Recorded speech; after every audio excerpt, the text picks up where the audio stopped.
So trap music, trap music is like not just a genre of hip hop, but it's sort of the defining genre of hip hop. Like if niggas in the trap in Atlanta's not listening to you, you're not really popping on a national scale or global scale hip hop. That makes sense. At this point. That makes sense. You are sort of a founding father of trap music, and you have the Trap Museum now. Trap Music Museum, I do. Yeah, talk to me about the term trap music, where it started, and and how we got to this point. Well, the term trap, as a slang word, has existed for as long as like the 80s, 90s, early 90s at least. Like the first time I heard it referred to the way you heard it is Big Rube on the Outkast records. Yeah, Big Rube, Big Boy, Cujo, you know what I mean? So many people before me had said trap in a record. You dig what I'm saying? But the words trap and music had never been combined to describe a sound before August 19th, 2003, which is when my album Trap Music was released. So, of course, people rapped about drug dealing before. We had Master P, Ghetto Dope, even before, as far back as NWA, Dope Man. But the word trap and the word music had never been combined to describe a sound until August 19th, 2003, when my second album was released. Not to discredit or diminish any contributions from any of the other founding forefathers or any of the other contributors that made it that made it what it is today. You know what I mean? I think everybody should get their just due, and they've earned their respect. And I don't think I by myself could have taken it from where it was when I conceived it to where it is today. So I don't want to seem as though that's what I'm saying. Right. But to ask where it came from. That's where it came from. August 19th. Right. You got to start 2003. Now, you've been very vocal about lessons from the trap, and lessons from street life, and lessons from drug dealing, and how you've been able to apply it to life, and how you've been able to apply it to business. Certainly. And you're very similar to Jay-Z in that way, because and which is why I think he lists you as an influence, and why he's been, I feel like from the time you came out, Jay has reached out and, you know what I'm saying? So, and that's something I've noticed as a fan. That's the homie. I mean, he's imparted considerable wisdom and taking his time out, to pour his experience into my cup time and time again. It's definitely a valued relationship.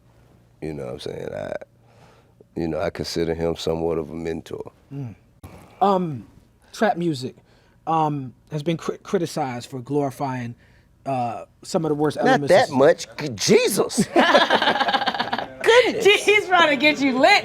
Oh, it's a party. You need a wheelbarrow out of here, man. I need some too. Me as a, I get labeled too. Right. I get labeled as a conscious artist, but I don't get the same criticisms. Right. It's a different beast altogether. Right. Explain why. I know, but make it dummy proof. Why the criticisms of trap music, especially in the era of where people will pay money to see a movie on Netflix or a Hollywood movie that literally glorifies sex and violence without any redeeming value. They won't judge that, but they'll judge music made by people who are using the music as a means to get out of a situation. Well, what I will do, because I can't really justify or I can't explain nor excuse why they feel how they feel. Understood. You dig? But what I can justify, explain, and excuse is where we come from and why.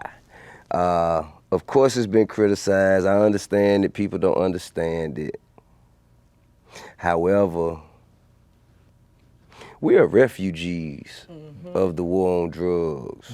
You dig what I'm saying? When you understand that we didn't put ourselves in that situation, none of us really had much of a choice than to walk outside and be bombarded with crack, cocaine and heroin and, you know, the things that and guns and violence, we fell into that just like, I mean, people from the 70s fell into weed and mushrooms. You dig? When you understand that the Contra scandal was an operation that was intended to cripple and destroy people of color in the underserved inner city areas of society. That is why cocaine was turned into crack. That ain't nothing that no nigga just stumbled on. Right. You dig what I'm saying? Ain't no nigga just got that, oh, let me fuck up some cocaine and some water. And oh, let's see what happens. Soda. Let's smoke it. Let it dry. Man, come on, man. Ain't nobody did no shit like that. So, that was put there to destroy us. We endured it. We survived it.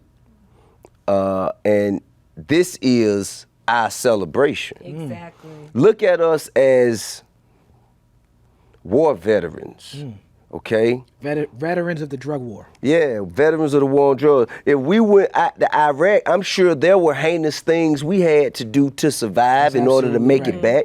I'm sure there were people who died to the left or the right of us. I'm sure there was some tragedies unspeakable that we shouldn't be proud of that we had to do in order to make it back, but we made it back. That's right. And when we make it back, if 2 or 3 of us get in a room together, we're gonna tell our stories. And make the best of the and situation. when Veterans Day come up, we gonna celebrate. Because that's our day. I can't tell no soldier who's gone off to fight and kill for a reason that they didn't even know about and I may not agree with. I can't tell them not to celebrate because that's them celebrating the fact that they survived their horrendous conditions and they endured their pain. I can't tell them how to celebrate that. Word up. This is our pain. These were our horrendous conditions that we endured, we overcame. They did not break us, and even more so, we found a way to make millions off of it. So you can't tell me how to celebrate my pain. Now, speaking of making millions, that's an excellent point, brother.